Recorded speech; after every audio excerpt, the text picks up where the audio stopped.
So Anna, I'm so excited that you're here. Well, thank you for having me. Oh, great. I mean, I feel excited because I've been able to meet so many great people, and you're at the top of the list.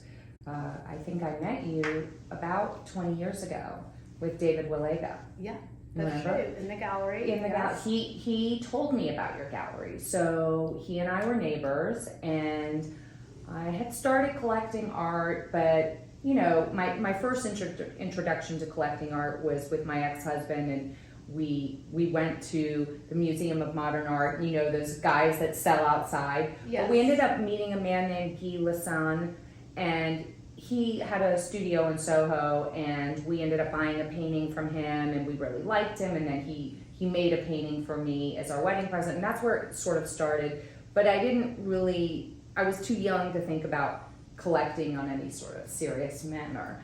And David Willega came over to my house and said, let me take you to introduce you to Jackson Fine Art. Well, Sarah, I think even having that experience with your ex-husband, with Wes, and being in New York and meeting someone on the street and suddenly ending up in their studio and buying something, that's sort of the best way to start that process. Because what's so beautiful about collecting art or being involved in art is just the organic nature of meeting people that are interested, and then the person that introduces you to someone else. And just like with David, because I grew up in a small town in Augusta, Georgia, and there was no collecting happening there. There was no art, really. I grew up in a very conservative family, and my first introduction really to art was in college when I started studying art history.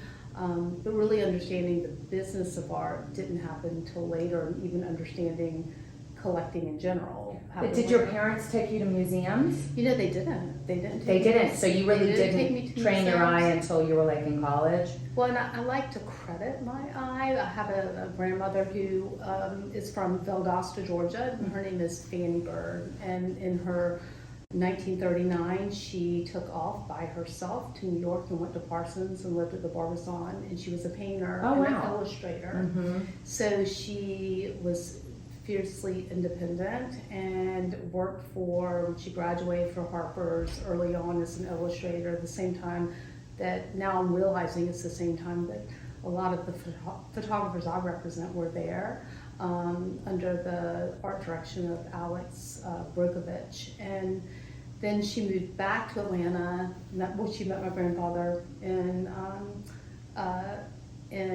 New York. He was in medical school and doing his residency at Bellevue, and they moved to Atlanta, and she started a family, which is where his family was from. And she continued to do her art through the what was the High Museum before the Atlanta Art, kind of ACA. She studied under Ben Shute and did portraits, but was part of this society in Atlanta. But she passed away when I was 12, so I didn't really know her that way. I knew she was an artist. But I think it's more innate. Like I've been searching for who I am, and I found it. I think it was just one of those things that was already in me. I just kind of put myself at the right place at the right time. Yeah, I always find it interesting how people end up and what drove them there. And I think my interest in art came from, I grew up in a family where they had family portraits. And they were pretty good family portraits. They weren't like cheesy ones with a lady with the dog by the fireplace. I mean, they were like, real proper. Europe, right? Yeah, but my stepfather was from a fancy family in Providence where they actually had money to get proper paintings, but it was not my style. It was really dry and sort of a little scary. But my mom was an art history buff, and so she took us around to all the museums. So I was put in front of Leonardo da Vinci's and stuff at a young age, and my mom would, take us to the Museum of Modern Art and say, that's a Rothko, and this is a Jasper Johns, and you don't really realize a lot of people don't get that. No, they don't. That's rare. It's so important. It's so important, and it really did help you develop an eye and be really open to different kinds of art and not limit yourself and kind of really trust your own eye on and I wouldn't consider myself, an art aficionado. As you know, I've had a few clients ask me to help them. I think it's more on my eye, but I really trust you. And I want to I want to like stay on track with. I know that you worked for Todd Murphy, Yes. and were you helping him sell his paintings? So I went to UGA, studied. That's where I started studying art history. I was really interested in the history of architecture, and didn't really know maybe do historical restoration. But my mother at the time was living in Atlanta, so I would come to Atlanta during the holidays, and I got a job at Cafe Intermezzo as a hostess. The one down near the movie theater in Midtown? The one that was on Peachtree, right? Oh, it was near on Brooklyn Peachtree. Hills and all Yes, that. Okay, yes. right. So when I worked there, Todd, and he had a group of, Todd Murphy, Tony Hernandez, Scott Cohen, they would sit and have coffee and, be there at night. And that's how I first met Todd, was working there. And then I went and saw one of his first exhibitions when I was in college at Lowe Gallery. And when I graduated, I moved directly to San Francisco. I had a cousin that lived there, and I worked for Cheryl Haynes, my first real job in the art world, contemporary art gallery. And then that was, at that point, Todd and I were corresponding, and he just said, if you ever move back to Atlanta, you have a job. And so that's simply after a year being in California. And actually, the Haynes Gallery is a very, very respected contemporary art gallery. One of my first shows was with Dennis Oppenheim and Andy Goldsworthy. But I was 21 years old and didn't have any experience, and she needed a salesperson. So after a year, I got shifted out of the gallery, and I worked. There was a space down in San Francisco for a lot of people that were unemployed during that time. It was called South Park, and a couple of office buildings. And I wrote for a cafe journal with the writer David Eggers and some other people that were unemployed at the time that were all kind of congregating. And just one day after being in San Francisco for a little over a year, I thought, I'm going to go back south and go home. And that's when I wrote Todd and said, okay, I'm ready. And so I moved back to Atlanta and worked for him in his studio. And when I came to the studio, it was 10,000 square feet. It was the old mattress factory on MLK in like 93. And there are a lot of artists living down there. And Todd just needed someone to organize him, make him somewhat accountable for getting up every day and working a full day. And, really everyone who's in my life, a number of people that I've met are still in my life from that time. And he was a wonderful, a giant to watch, create these incredible paintings and these installations, and to be part of that and the collectors that came through. So that was sort of my first entree into working for an artist. I'd worked for the gallery, and it was so stiff, and I have to say,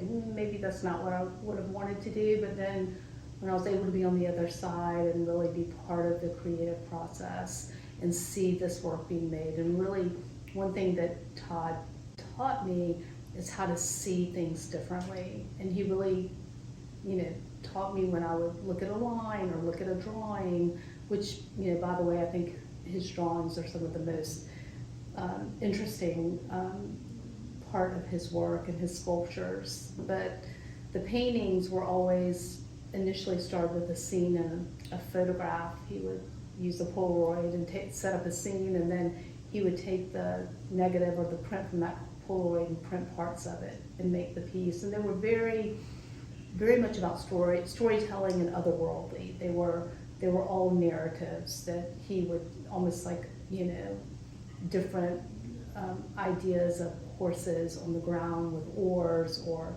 a girl cut in half, or a figure on stilts with a birthday cake on his head. There were just a number of different really interesting allegories and references to art history. And it was a really magical, and it was a magical time in Atlanta. Chastity Post had an incredible gallery here at the time, and there was a great movement in music in Atlanta in the 90s. A lot of really interesting musicians came out of Atlanta. ACA, the art, Atlanta College of Art produced a number of amazing artists as well, like Anna Walker and Roe Etheridge, and it was just Carolyn Carr. It was just a really pretty interesting time to be here. Kind of an underground music scene as well, which was really fascinating. And that all kind of centered around where he was on MLK and that whole area. It was fascinating. But that was my first, that's where I met a lot of collectors and a lot of different artists in Atlanta during that time. Yeah, I was later to all that, so not being from Atlanta, I didn't really know that much about Atlanta. And when I first moved here, I thought from an outsider looking in, I just thought, this is the most superficial town. It's just strip malls, it's residentially beautiful, but it's kind of ugly. And then as I've seen the city evolve, it's, created some more beautiful places like where we are now that feel, just a great restaurant. It doesn't feel like it's in a strip mall, but so much of cities is once you get to know people and you really see what's happening. And I feel so fortunate to this day that I met David, and David brought me in to meet you, and he told me about the story how you ended up acquiring the gallery from Jane Jackson. Yes.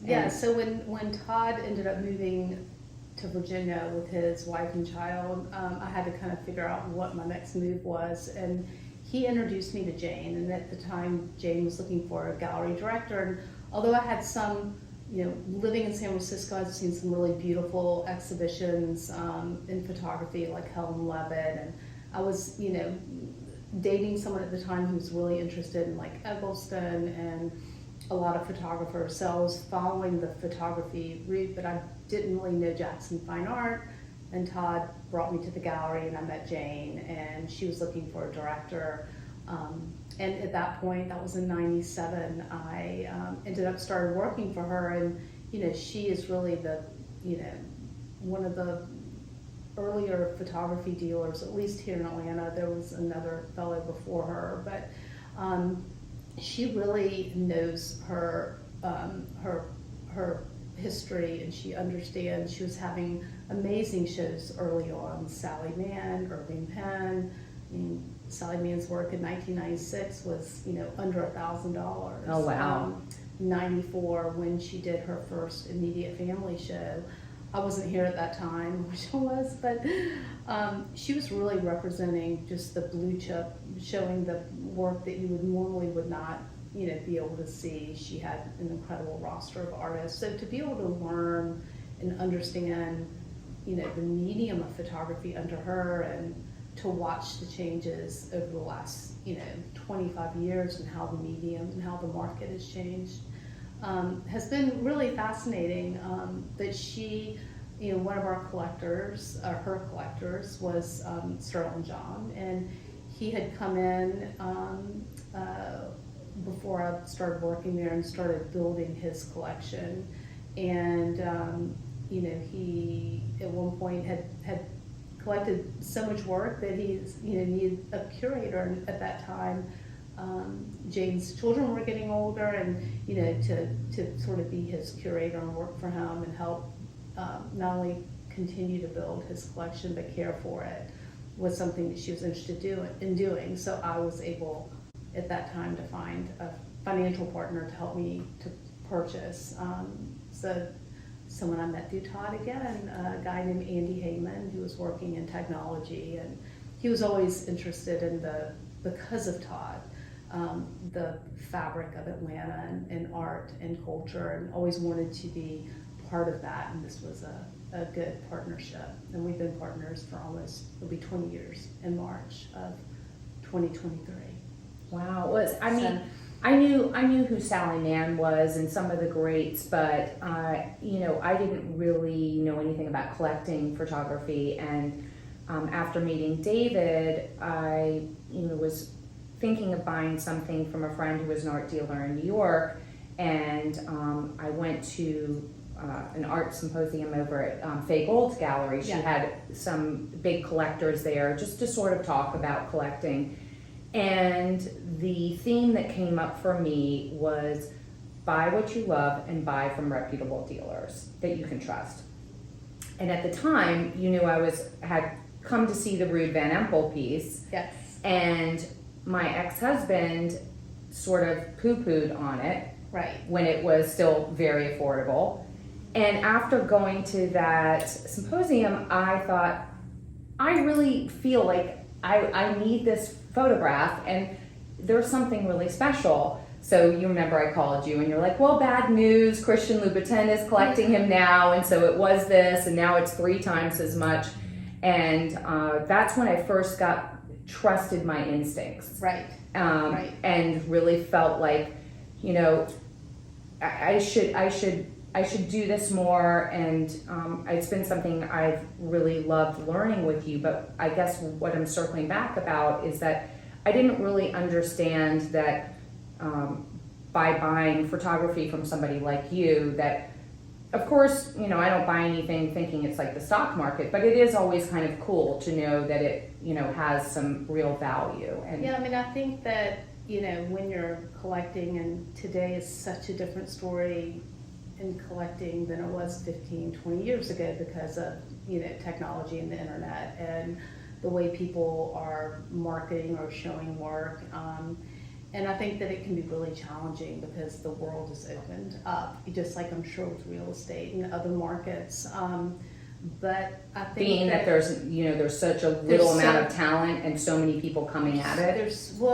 There's just a lot of work out there. So if you're new in navigating the system, it's like, where do I start? How do I start? Even if you're an artist, starting starting this process. And, you know, today I'm dealing, whereas, you know, before the internet, we do a lot of sales on the internet. And before we, you know, sold when people walked in the door. Then we sold at art fairs. Then we sold on the internet. Now there's a whole new world of selling, JPEGs as assets as NFTs. And right. That's an entirely fascinating.